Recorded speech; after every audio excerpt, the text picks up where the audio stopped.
En el video anterior hablamos sobre una función de costo para la red neuronal. En este video, vamos a empezar a hablar de un algoritmo para minimizar la función de costo. En particular, vamos a hablar sobre el algoritmo retropropagación. Aquí se encuentra la función de costo que anotamos en el video anterior. Lo que nos gustaría hacer es tratar de encontrar los parámetros de θ, para tratar de minimizar j de θ, con el fin de utilizar ya sea el descenso de gradiente o uno de los algoritmos de optimización avanzados.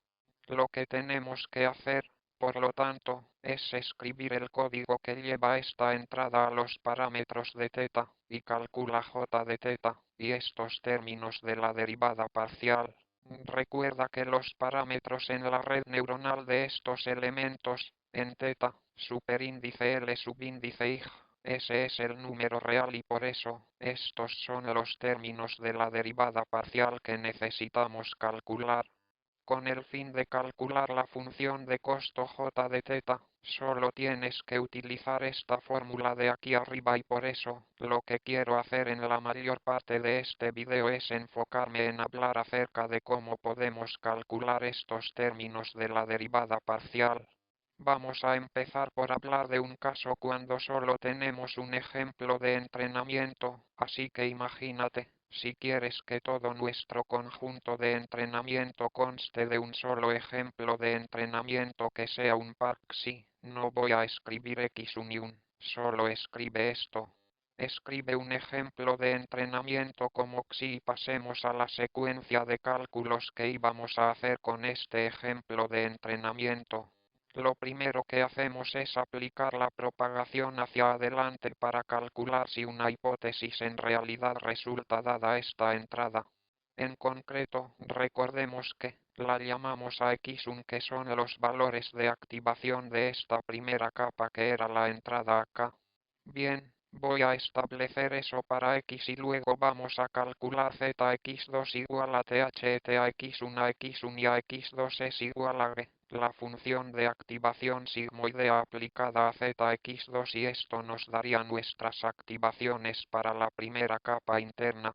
Eso es para la capa 2 de la red y añadimos también estos términos de oscilación.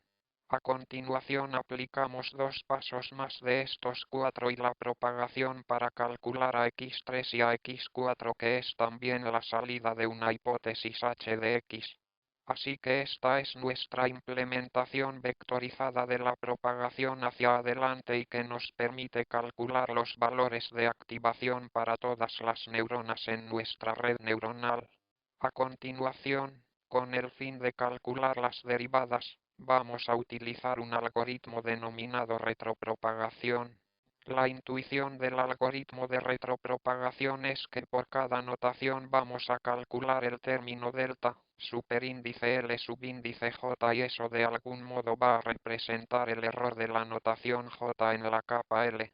Bien, recuerda que superíndice L subíndice J esa es la activación de J de la unidad en la capa L así que, este término delta, en cierto sentido va a capturar nuestro error en la activación de ese dúo neuronal.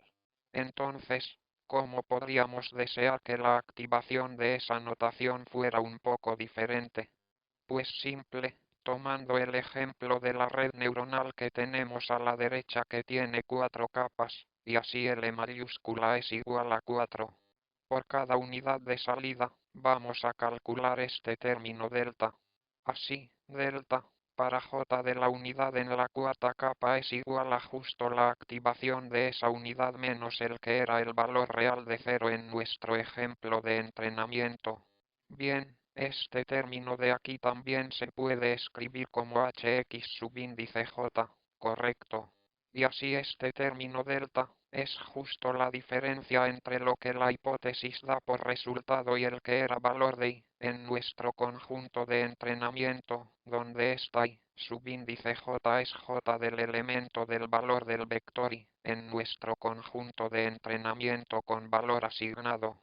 Y, por cierto, si tú piensas en delta, a y en i como vectores, Entonces puedes también tomarlos y proponer desarrollar una implementación vectorizada de que es justo delta 4 que se establece como A4 menos I. Y aquí, cada uno de estos delta 4 A4 y cada uno de estos es un vector cuya dimensión es igual al número de unidades de salida de nuestra red. Así que ahora hemos calculado los términos del error de delta 4 para nuestra red. Lo que debemos hacer después es calcular los términos delta para las capas anteriores de nuestra red. He aquí una fórmula para calcular delta 3, y es delta 3 es igual a θ 3 transposición punto veces delta 4. Y en estos punto veces, esta es la operación de multiplicación de la sí, del elemento que conocemos de MATLAB. Así que delta 3 transpone a delta 4, ese es un vector.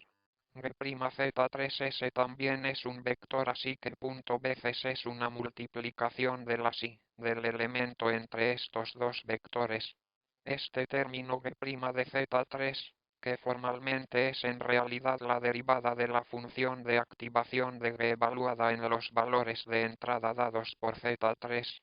Si sabes cálculo, puedes tratar de resolverlo tú mismo y ver si puedes simplificarlo hasta el mismo resultado al que llegué.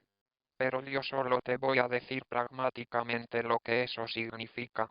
Lo que tú haces para calcular esta G' en estos términos derivados es justo A3 veces un menos A3, en donde A3 es el vector de las activaciones, un es el vector de los unos y A3 es de nuevo la activación del vector de los valores de la activación para esa capa.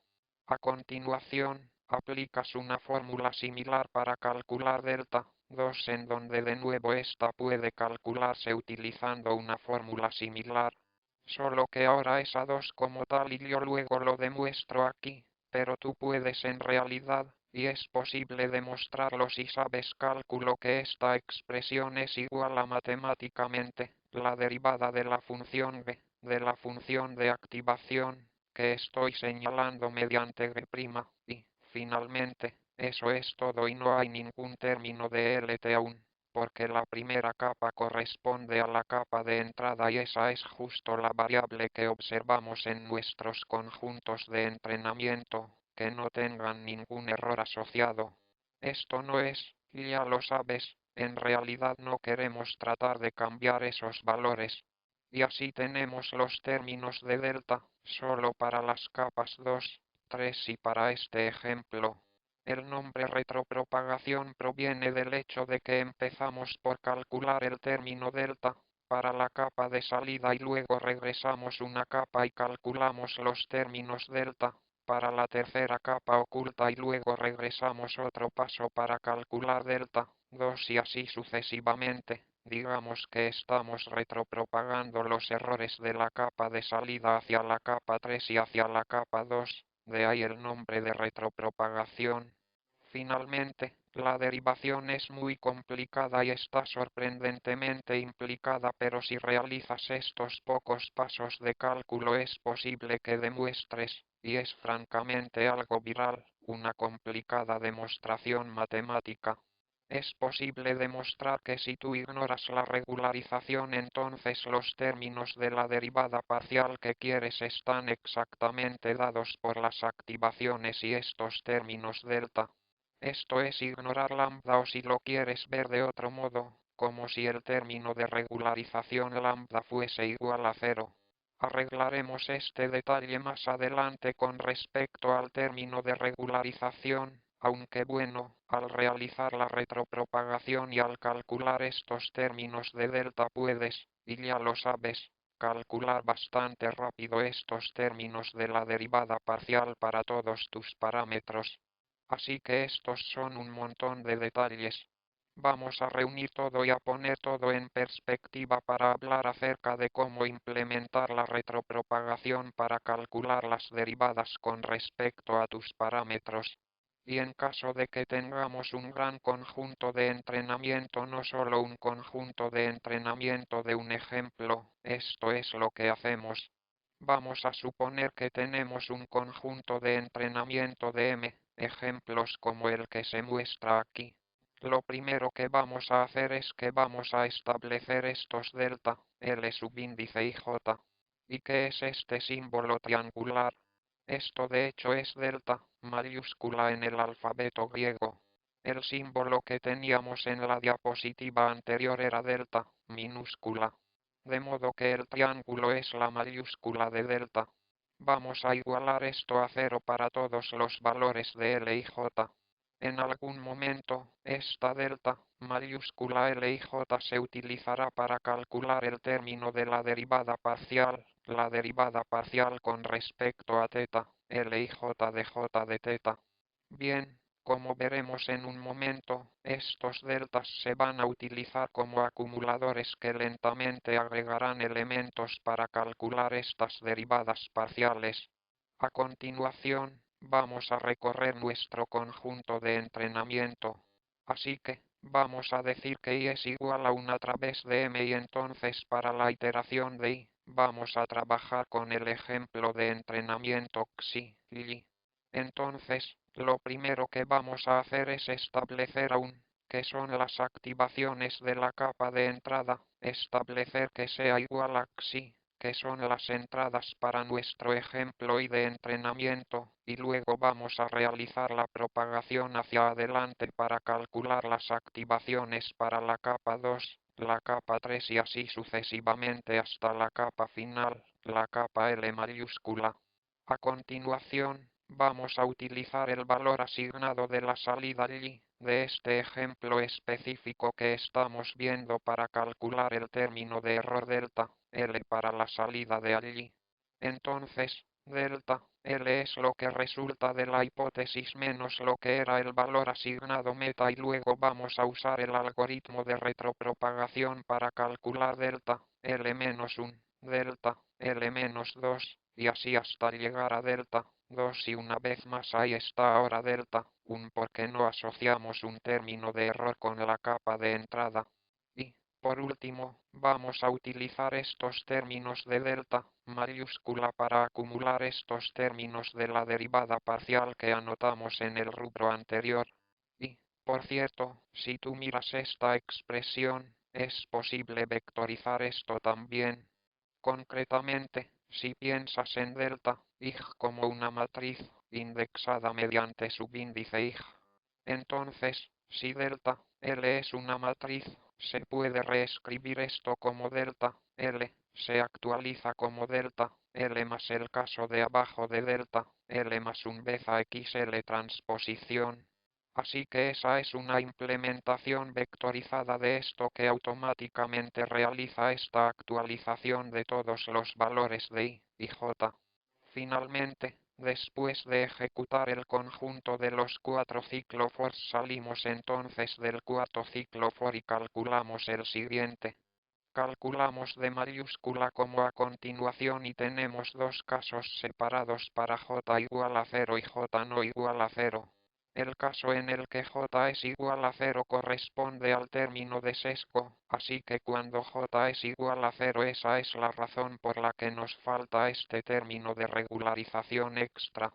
Por último, a pesar de que la demostración formal es bastante complicada, lo que puedes mostrar es que una vez has calculado estos términos de d, esa es exactamente la derivada parcial de la función costo con respecto a cada uno de tus perímetros, así que puedes usarlos en cualquier descenso de gradiente o en uno de los algoritmos de optimización avanzada, así que ese es el algoritmo de la retropropagación y de cómo calculas las derivadas de tu función de costo para una red neuronal. Sé que esto parece como si estos fueran un montón de detalles y se tratara de un montón de pasos concatenados. Sin embargo, tanto en las tareas de programación escritas y, más tarde en este video, te daremos un resumen de todo ello de tal forma que podamos tener juntas todas las piezas del algoritmo para que sepas exactamente qué es lo que necesitas para poner en práctica, si así lo quieres, para implementar la retropropagación para calcular las derivadas de la función de costos de tu red neuronal con respecto a esos parámetros.